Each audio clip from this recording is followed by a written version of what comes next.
हाँ, तेरे सामने कपड़े उतारी है? नहीं नहीं नहीं, कसम हनुमान की, झूठ न बोल वीरू। क्या मेरे कान बज रहे हैं या तू सचमुच बोल रहा है कि उसने तेरे सामने कपड़े बदले हैं? हाय कमबख्त को किस वक्त हनुमान याद आया। अरे वीरू मजाक मत कर यार। अच्छा, जब वो तेरे सामने कपड़े बदल रही थी तू क्या कर रहा था? अबे घोंचू, वो होश में नहीं थी। हैं? ली हुई थी क्या? नहीं यार, लगता है उसे नींद में चलने की आदत है।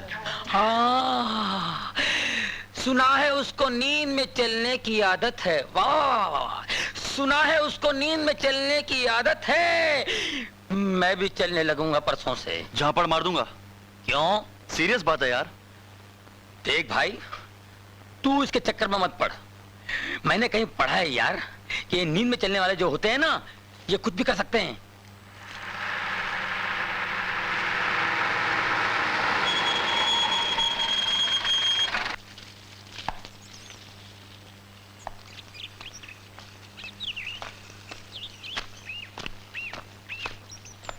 सरकार आप?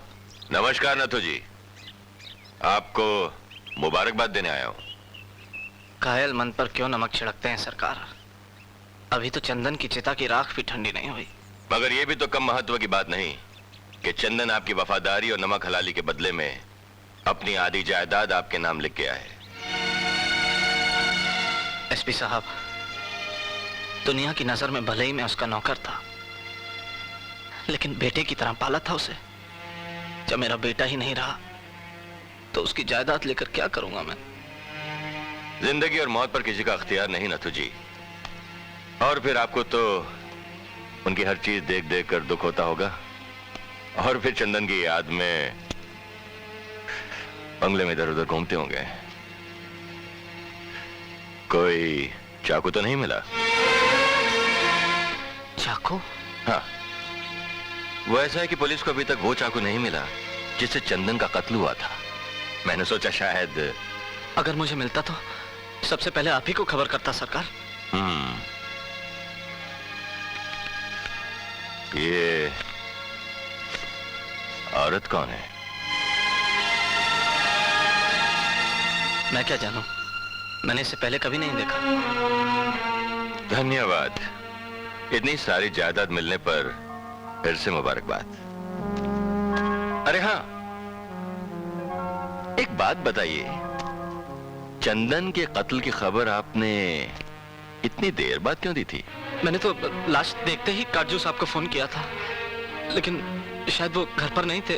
टेलीफोन की घंटी बजती रही। आप पुलिस को फोन कर सकते थे।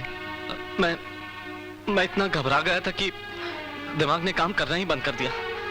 मैं उन्हीं को जानता था, इसलिए उन्हीं को फोन किया। ऐसे। नमस्कार वकील साहब, इधर से गुजर रहा था, सोचा आपसे मिलता चलूं। हाँ जी, ऐसी भी क्या बात है राणे साहब, you are always welcome. Sorry, मैंने कहीं आपकी शाम डिस्टर्ब तो नहीं की? Please sit down and join me. जी नहीं, शुक्रिया। आपकी दुआ से मुझे अभी तक नशे की जरूरत महसूस नहीं हुई। You are lucky. आप भी ब्लैक लेबल पीते हैं? आप भी से मतलब? बस यूं ही ख्याल आ गया। कत्ल की रात चंदन सेठ भी ब्लैक लेबल ही पी रहे थे और उनके सामने बैठे आदमी ने भी यही शराब पी थी। पहली बात तो ये कि ब्लैक लेबल बनाने वाली कंपनी ये शराब सिर्फ चंदन के लिए नहीं बनाती, और दूसरी बात ये कि उनके सामने बैठा आदमी चंदन के बहुत करीब था। बट नॉट मी, मैं नहीं था। मैंने ये तो नहीं कहा। आपके साथ मुश्किल यही है राणे साहब कि जो आप नहीं कहते, दरअसल वही कहना चाहते हैं। Thank you for the compliment. वैसे चंदन का एक आध दुश्मन तो जरूर रहा होगा? जरूर रहा होगा। अगर न होता तो उनका कत्ल ही क्यों होता। लेकिन मैं उनके किसी दुश्मन को नहीं जानता। काजू साहब, मैंने भी पाइप पीने का फैसला कर लिया है। ये तो मेरा है। आपको कहां मिला? चंदन विला में। अरे हाँ, जब मैं चंदन से मिलकर शाम को घर लौटा तो ये गायब था। वहीं कहीं गिर गया होगा।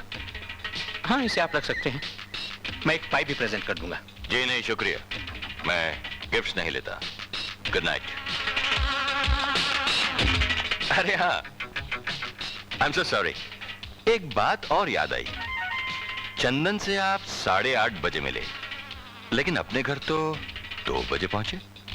तो क्या मुझे पहले से ही मालूम था कि चंदन का खून रात के 1 बजे होगा और मुझे नत्थू के फोन के इंतजार के लिए बेडरूम में ही पड़े रहना होगा? राणे साहब, मैं यहीं बैठकर बहुत देर तक पीता रहा और नत्थू शायद बेडरूम का नंबर मिला रहा होगा। आई सी। और कुछ जानना चाहेंगे आप? जी नहीं, शुक्रिया।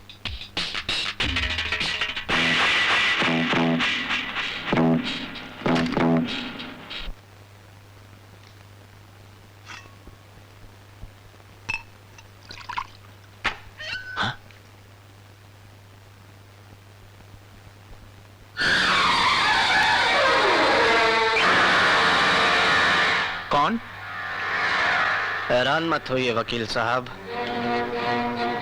एक ना एक दिन तो मुझे आपके पास आना ही था, इसीलिए आज आ गया। ये कोई वक्त है किसी शरीफ आदमी के घर आने का? शरीफ आदमी के घर आने का वक्त तो नहीं है वकील साहब, मगर नत्थू, अपनी हैसियत मत भूलो। सच्चाई कितनी कड़वी है इस बात का तो पता चल गया ना आपको। पुलिस आपके झांसे में आ सकती है, मगर ये नत्थू नहीं। तुम आखिर कहना क्या चाहते हो? आप कत्ल की रात चंदन विला में थे, तो आपने चंदन की मेज से कागजात चुराए, तो पुलिस को गलत कागजात दिए और चंदन की आधी जायदाद के हकदार बन बैठे। और तुम्हें जायदाद में आधा हिस्सा नहीं मिला? मुझे ना दौलत का कभी लालच था और ना है। अब और मुंह मत खुलवाओ नत्थू, वरना बात बहुत आगे बढ़ जाएगी। मुझे तो कोई फर्क नहीं पड़ता, मगर तुम पश्चाताप की आग में जिंदगी भर चलते रहोगे कि तुम अपने मालिक को दिया हुआ वचन निभा ना सके।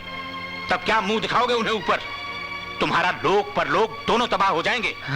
मगर अगर मगर छोड़ो, अपना मुंह बंद रखो, इसी में हम दोनों की भलाई है।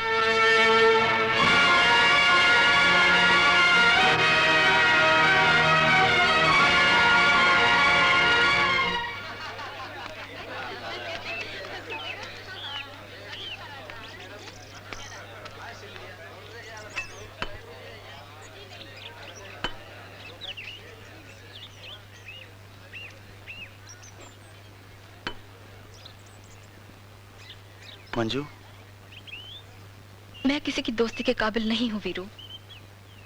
मुझे अपनी हकीकत के अंधेरों में भटकने दो। हम दोनों की हकीकतें मिल जाएंगी तो उजाला ही उजाला हो जाएगा मंजू। तुम मुझे समझने की कोशिश करो वीरू। मेरे पास पिता का नाम नहीं है और जानते हो लोग मुझे नहीं, आगे कुछ मत कहना, मेरी कसम। मैं तुमसे वादा करता हूं मंजू कि मैं तुम्हारे पिता का पता चला के ही रहूंगा।